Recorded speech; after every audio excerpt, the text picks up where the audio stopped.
mais uma vez com o programa Brasileiras em Orlando. O programa que leva para você a história de mulheres brasileiras imigrantes que têm se destacado aqui na nossa região.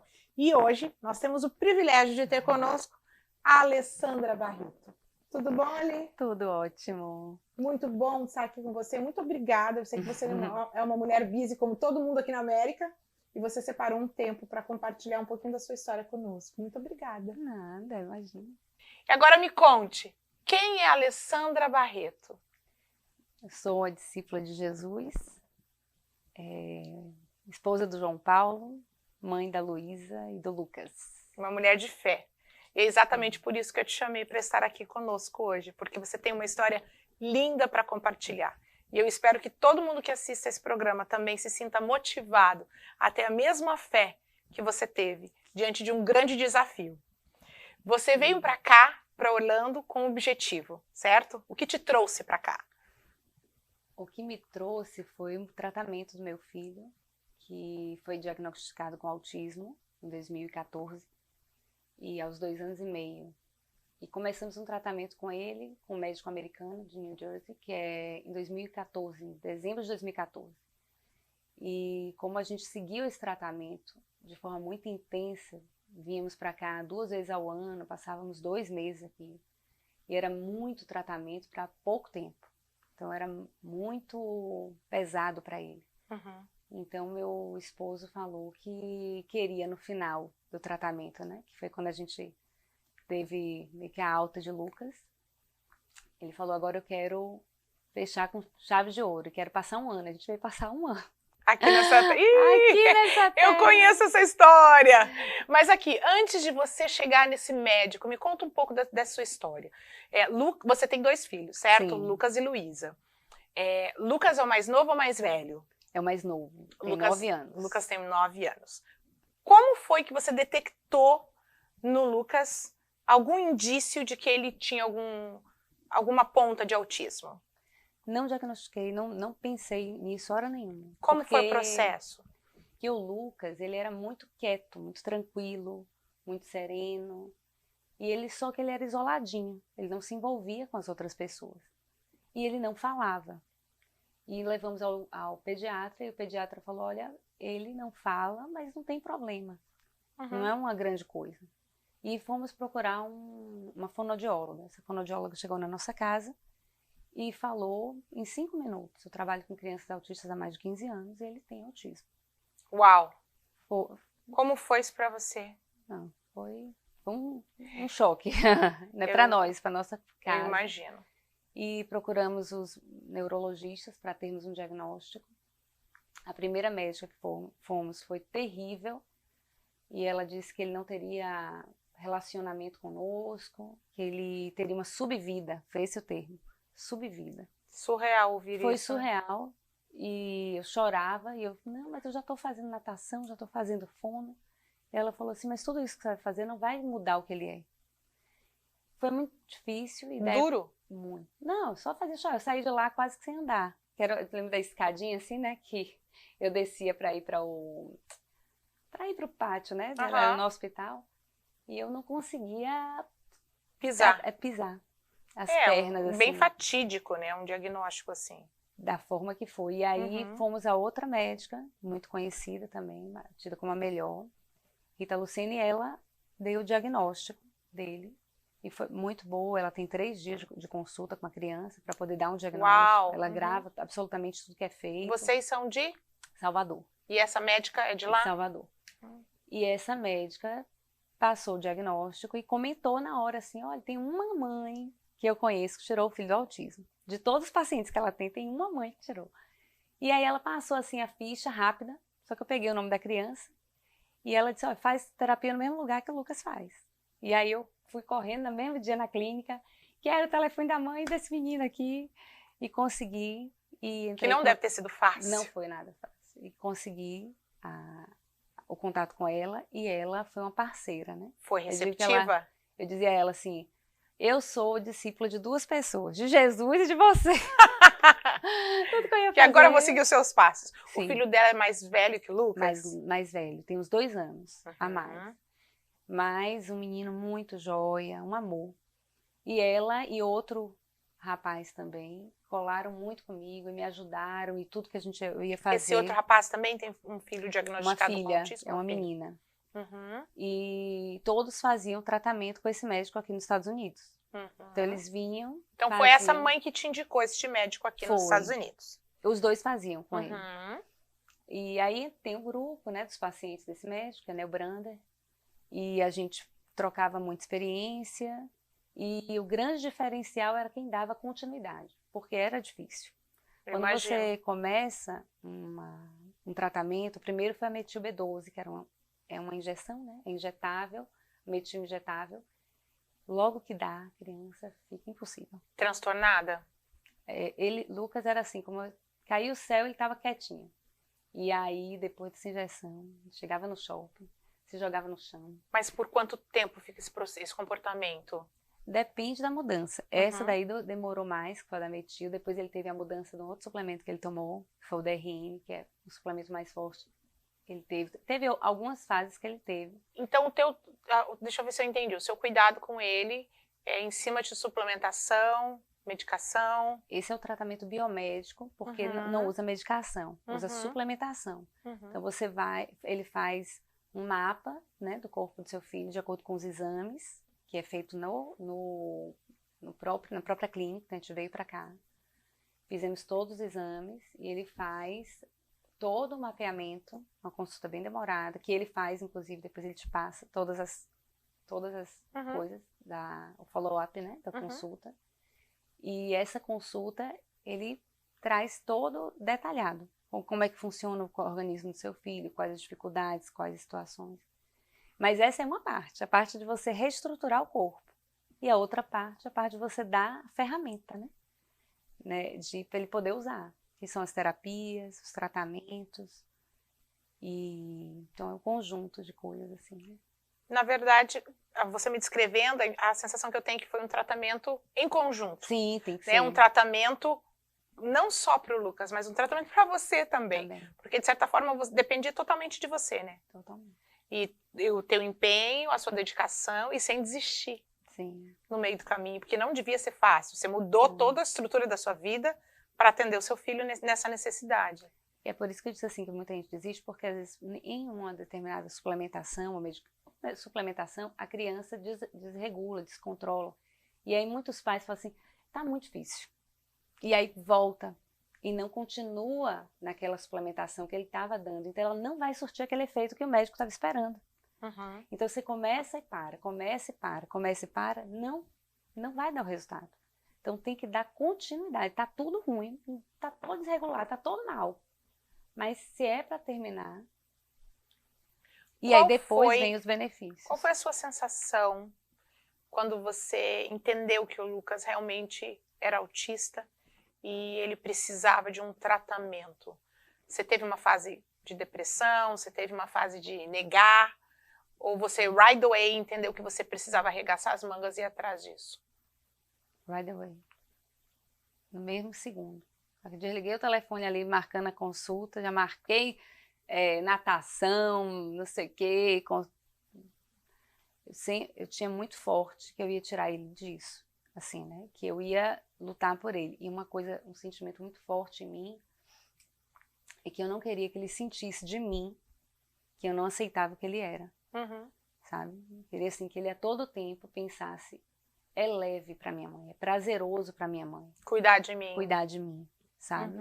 Então assim, eu imagino a tristeza de um filho sentir, porque ele não falava. Então foi gostoso construir com ele uma relação, porque ele veio falar com 3 anos e pouco. Mas nesse meio do tempo, às vezes ele olhava e eu sabia o que ele estava falando. E teve alguns momentos de você... uma das características do autismo é a criança não concentra em você, né? Não tem uma capacidade de concentração. Teve alguns momentos de você, como mãe, falar com o Lucas e ele não te olhar? Ele não olhava nunca. E você ter a sensação de que ele não estava te ouvindo, não estava prestando atenção, estava, de certa forma, te ignorando, porque essa é a sensação leiga, né? Falando de uma maneira leiga, às vezes quando você vai lidar com alguma pessoa que é diagnosticada de autismo, você sente que você está sendo ignorado, né? Por isso que muitas pessoas têm dificuldade desse relacionamento, Porque é como se deixasse a criança no mundo dela. Não, ela está no mundo dela, então deixa ela lá, né? Você teve essa fase de passar por isso? Vou te contar um negócio. Eu assisti, uma vizinha me mandou um vídeo, eu acho que o nome é Sunrise, que era uma mãe que tinha um filho autista clássico, e aquela época, era um filme bem antigo, tinha aquelas clínicas que botava a criança numa clínica e parecia um bicho, né? Aquelas clínicas fechadas. Sim, e tal. absurdo. Uhum. E essa mãe tirou o filho dessa clínica e mostra a caminhada bem curtinha. Bem, assim, acho que não sei se tem 10 minutos, bem curtinho. E mostrava como essa mãe fez. E essa mãe, o filho ignorava completamente ela e ela começou a copiar o movimento do filho. Então o filho tinha uma hora que ficava assim. E aí ela começou a copiar, começou a fazer. E não olhava para ele, não chamava a atenção dele, mas fazia a mesma coisa. Até que teve uma hora que esse menino começou a identificar, né? Tá fazendo igual. E assim ele se abriu para ter um relacionamento com a mãe. E na hora eu falei, mas menina, que ideia boa. Porque era assim, ele não olhava, não falava, não queria, só queria ficar sozinho com os brinquedinhos dele. E aí eu tive essa ideia. Porque eu tentava brincar com ele, ele virava, ele não me dava bola, entendeu? Ele não queria brincar comigo. Não me tratava mal, de jeito nenhum, era carinhoso, inclusive, sempre foi carinhoso. Mas não queria interagir, ter a troca, né? E aí, o que acontece? Ele tinha um negocinho de cavalinho, montava o lugar do cavalo. Eu peguei e falei, pois é, o Lucas aí veio. Eu arrumei um negócio massa pra mim. E aí eu peguei, fui no quarto dele, ele brincando, ele virou assim de ladinho, não quis nem me dar bola. Eu falei, nem vou chamar ele pra brincar, eu vou fazer o meu, eu vou brincar sozinha. E ele começou a olhar pro meu. E aí era um dia, o primeiro dia ele nem... O segundo dia eu fui, montei minha cerquinha, meu cavalo pulava, fazia um monte de barulhinho. E aí foi que ele, aos poucos, foi olhando para o que eu estava fazendo e foi se achegando para brincar no meu brinquedo. Não eu chamando. Estratégia de mãe, né? E aí ele que foi requer entrar. muito amor, né? Mas eu acho... isso foi uma marca, porque foi aí, nesse momento, que eu consegui que ele chegasse a mim, entendeu? Para tentar interagir dentro do meu mundo. Você compartilhou conosco, antes da gente começar a gravar, a dificuldade que você teve de conseguir a consulta com a primeira médica dele, que era uma médica renomada no Brasil. Descreve um pouco pra gente, para as pessoas que estão assistindo ter noção da sua perseverança como mãe. É uma graça. A Rita Lucena é muito difícil de conseguir consulta, é um parto. Você liga, você não consegue ser paciente novo. Ela só atende os pacientes antigos e mesmo assim, Deus sabe quando vai conseguir, né? E aí eu ligava e não conseguia, ligava e não conseguia. Aí eu falei, pronto, eu vou lá, sentar lá na frente da recepção de Neide. Vou sentar na frente de Neide, vou ficar lá até quando a pessoa desmarcar a consulta, ela vai lembrar de mim que eu vou estar na frente dela e ela vai marcar pra mim. Aí sentei lá, fiquei, Neide. Aí ela, tá fazendo o quê? Eu falei, não, vou ficar aqui esperando até alguém ligar aí pra você, pra desmarcar. Que você vai olhar pra mim, vai lembrar de mim e vai marcar pra mim. E ela deu risada e acabou que com isso tudo ela... Conseguiu um horário. Foi mais... ela lutou pelo horário, né? Porque era muito difícil começar né? O tratamento sem ali. ter nada, sem ter um diagnóstico. E esse foi o começo de tudo. Foi o começo. Antes dessa consulta já comecei natação, essas coisas assim, mas nada concreto, né? Então, é tudo muito abstrato. Eu imagino. Até porque agora, né, nós comentamos que o diagnóstico de autismo é algo que está na moda, vamos, de certa forma, vamos falar assim, algo que é conhecido. Mas, por muito tempo, foi um diagnóstico desconhecido, né, para muitas pessoas. E eu queria que você falasse um pouco também como que foi esse processo, que você compartilhou que quando trocava suplemento, mudava o comportamento dele, do Lucas. E quando mudava o comportamento do Lucas, como você reagia? Já era previsto? Você sabia que ia mudar? Acho que depois de um determinado tempo você já imaginava que isso acontecesse, né? Mas antes disso, quando teve a primeira mudança no suplemento, o que você fez? O médico dizia que tem passos que você dá para trás para que você possa dar passos para frente. Então ele fala que pode acontecer, né? E na verdade acontece sempre. E a gente na verdade não tinha muito o que fazer naquele momento porque ele não estava se entendendo, né? Então tem que esperar passar realmente essa reação da medicação. Mas não pode desistir de dar. Não pode desistir, tem que não perseverar. Pode, você tem que perseverar. Então, assim, são passos como para tudo trás. na vida, né? Como tudo na vida. É porque às vezes o pai, eu até entendo.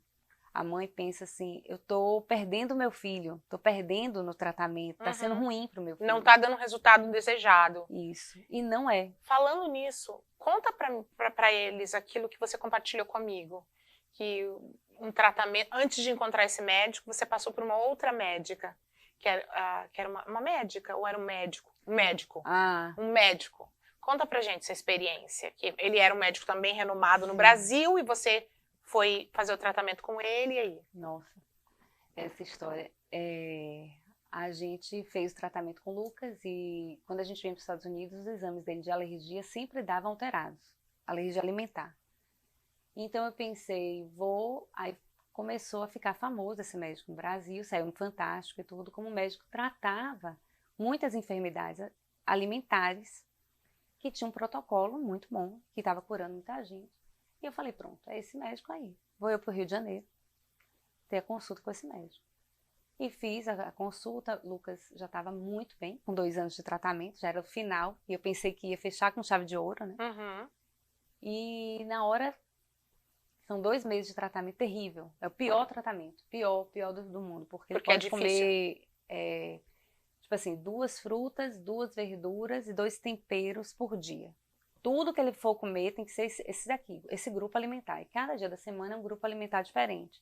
Então, um dia carne de coelho, outro dia carne de rã, outro dia carne de cordeiro, outro dia carne de... Surreal. E a fruta é certa, um dia laranja, outro dia mamão, outro dia banana. Quem dera fosse todo dia banana, né? Que era fácil, mas não é. Então, todo dia era até o tempero era revezado. Então, um dia era alho, outro dia era cebola, outro dia... Tudo revezado. E aí, ao final de 2 meses, você dava o corticoide. Tava ok, que era para desinflamar. Quando eu dei o corticoide no final dos 2 meses, que ele a criança tinha sofrido tudo que ela podia sofrer ali, né? Ele desregulou 100%. Uau. Ele ficou batendo a cabeça, com a mão no ouvido, gritando. Aquele autista clássico grave. Aquele assim que você fala 100% assim... autista. Nossa, mas você não controlava ele. Não dava nem para levar para a escola. A gente tinha que ligar a televisão assim, ele gritando, e a gente sem saber mais o que fazer, ligando pro médico, o médico não atendia. 2 da manhã ele veio atender, no sábado pro domingo, 2 da manhã. Foi quando a gente conseguiu falar. E aí o médico falou assim, para agora, me desculpe, eu não tenho como saber com quem não vai dar certo. Para tudo agora. E nesse contexto, né, até pelos grupos que a gente participava, outras mães também faziam esse tratamento. E muitos perderam seus filhos nesse tratamento, né, porque os filhos não voltaram mais. Tem uma mesmo que eu sinto tanto por ela, que até hoje o filho dela come papinha, sabe? Usa fralda. Nossa, que dó. Porque e era a mesma idade, entendeu? Do Lucas. Seguindo os mesmos passos. E você, o que você fez? E aí eu fiquei em depressão. Porque 2 anos, né, de luta intensa. O Lucas tinha 4, então? Tinha 4 e é para 5 já. E aí, tava... Na hora eu fiquei com tanta caspa que eu prendi o cabelo, fazia sabe aquele coquinho que você faz assim pra... Mas eu me sentia realmente assim, como se sem alegria pra nada, sem energia pra nada. Eu sempre tive muita energia. Totalmente depressa, assim. E um dia o Senhor me deu uma palavra, foi o Salmo 77, né? E eu falei pro meu marido, falei assim, como se minha alma fosse a cova, né? Como se eu estivesse morta. E no dia, o Senhor me deu essa palavra à noite, um dia, e no outro dia de manhã eu falei, vou tentar orar. E nada, não senti nada. Presença de Deus zero. E aí eu botei um louvor e comecei a louvar o Senhor, né? Louvar a Deus, louvar, e aquele louvor foi enchendo meu coração. E lá no meio do louvor, e eu lembro que eu fechei a porta da sala que dava para os quartos e tava aquele ambiente, assim, sozinha. E na hora, Deus falou comigo, assim, audível, foi algo muito claro, né? Você tem que renunciar à cura de Lucas, que foi algo que hora nenhuma eu tinha renunciado, né? Desde que eu soube o diagnóstico dele, eu fui intensa. Nisso. Era a razão da sua vida, né? Virou o centro, né? E na hora que ela falou isso, na hora que Deus falou isso, eu comecei a chorar, chorei, sei lá, mais de 1 hora.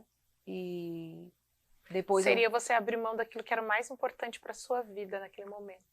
E na hora que Deus falou isso, eu tinha certeza que ele ia ficar autista. Né? Então, eu falei, Deus tá mandando eu realmente dar.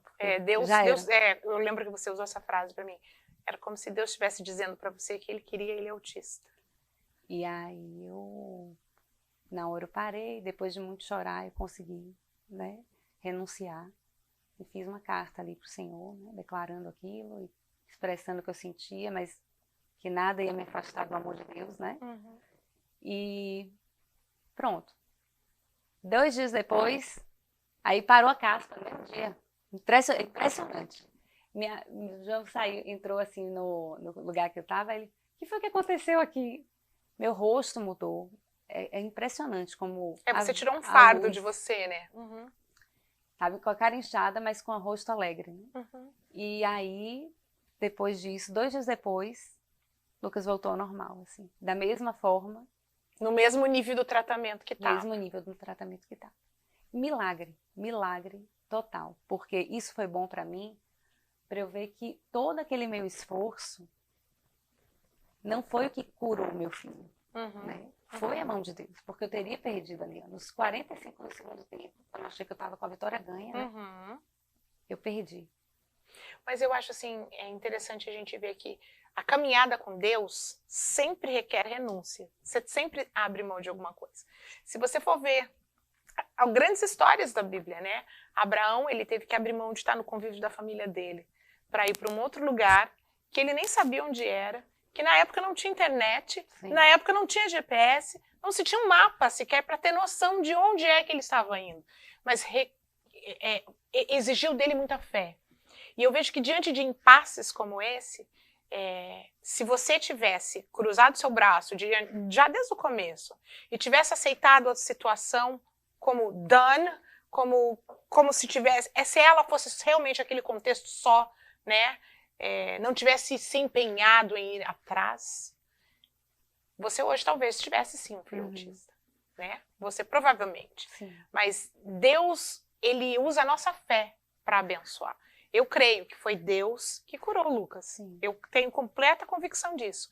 Mas eu creio também que foi Deus que te deu força, perseverança, coragem, iniciativa e garra para ir atrás. Para não desistir. Sim. Né? Porque as dificuldades foram muitas. Muito. Pessoal, que história incrível da Alessandra Barreto. Eu espero que você esteja sendo tão edificado e esteja aprendendo tanto quanto eu estou. Já no começo nós podemos perceber que a mão de Deus age em favor daqueles que creem nele. E para que a gente possa continuar nessa história, eu vou te convidar a assistir a segunda parte, o programa número 2, que a gente vai estar encerrando essa história. Mas antes disso, eu quero deixar a minha mensagem para você. Seja qual for o seu problema, creia que Deus pode transformar a sua situação. Deus te abençoe.